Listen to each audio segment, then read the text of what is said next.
বাংলাদেশের রাজনীতিতে একজন আবেগী উদ্ভট কবি হাস্যকর রাজনৈতিক ব্যক্তিত্ব ওবায়দুল কাদের। আমাদের আজকের ভিডিওতে ওবায়দুল কাদেরের টপ 5 কান্নার রাজনৈতিক বক্তব্য দেখতে যাচ্ছি। সেই হিসেবে 5 নম্বরে যেটি থাকবে সেটি হচ্ছে এটি।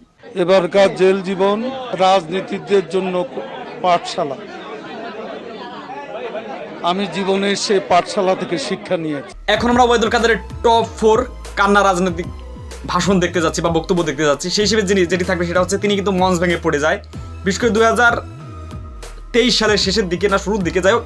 এখন কথা হচ্ছে ওবায়দুল কাদের কিন্তু মঞ্চ ভেঙে পড়ে গিয়ে যে একটা আহত বা আঘাত পেয়েছিলেন, সেখান থেকে উঠে গিয়ে যে বক্তব্যটি প্রচার করেন সেটা অবশ্যই কান্না বক্তব্যের তালিকা থাকবে। শেষে তিনি কেঁদে দেননি, কিন্তু তার বুকের ভিতরে একটা রক্তক্ষরণ বয়ে গিয়েছিল, সেটা থাকবে নাম্বার 4-এ। একটা স্টেজ ভেঙে পড়েছে, এটা স্বাভাবিক একটা ব্যাপার। এই যে নেতাদের মঞ্চে উঠা, এত নেতা আমার দরকার নেই। এখন আমরা ওবায়দুল কাদেরের টপ 3 কান্নার বক্তব্য দেখতে যাচ্ছি।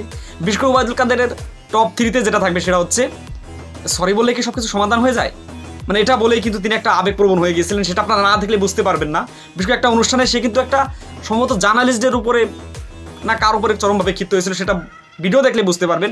কারণ কথা হচ্ছে সে যতটা আবেগ নিয়ে কথাটা বলেছিল সেটা কিন্তু টপ 5-এর তালিকায় অবশ্যই টপ 3-তে থাকবে। সরি বললে কি সব সমস্যার সমাধান হয়ে যায়? সরি বললেই সব সমস্যার সমাধান হয়ে যাবে?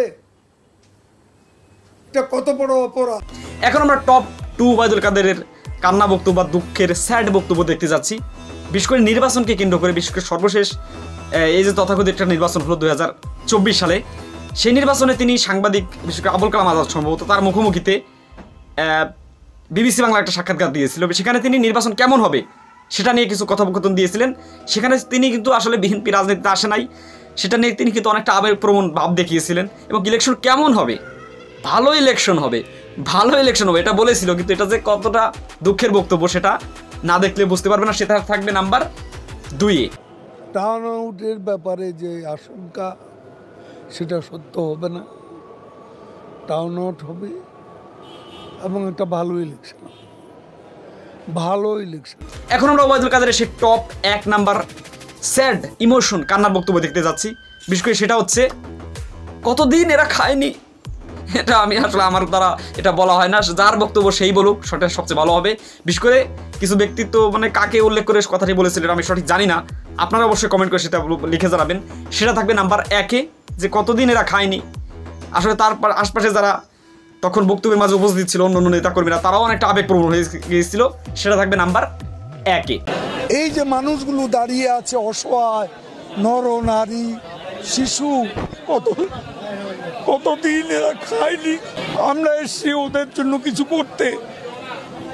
তো বন্ধুরা, এই আসছে ওবায়দুল কাদেরের টপ 5 স্যাড ইমোশন কান্নার বক্তব্য।